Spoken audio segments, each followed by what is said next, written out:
એક સુંદર વાર્તા છે, માઇક્રો ફિક્શન છે, વિશ્વાસઘાત.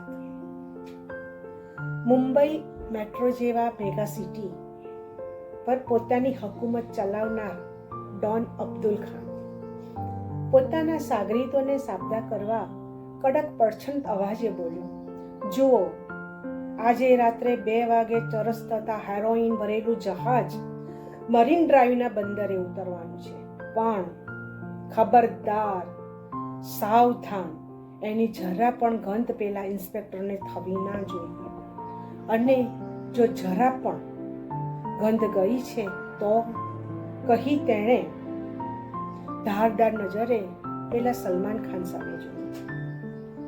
પછી પિસ્તોલમાંથી ધડાધડ ગોળીઓના 3 રાઉન્ડ ફાયર કર્યા અને પછી એના જમણા હાથ જેવા કાદરખાનને એનું ધ્યાન રાખવાનું કઈ રૂમની બહાર નીકળી ગયું. રાતના 2 વાગતા જ અબ્દુલ ખાન એના સાગરીતો સાથે મરીન ડ્રાઈવના બંદરે પહોંચી ગયો.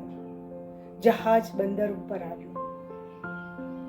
એકદમ શાંત વાતાવરણ, જરા પણ અવાજ ન થાય તેની તકેદારી સાથે ચૂપચાપ માલ જહાજમાંથી ઉતરવા લાગ્યો.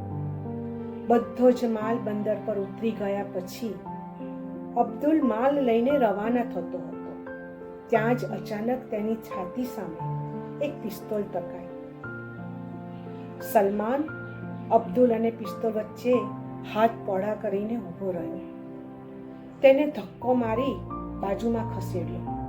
અબ્દુલ આંખો પહોળી કરી વિસ્મય થઈને બોલવા જતો હતો, અલ્યા તું? ત્યાં જ અટહાસ્ય સાથે અબ્દુલના કાનમાં શબ્દો અફડાયા, લે ચાલ, આજે તને પણ કાયમી આઝાદી આપી દો.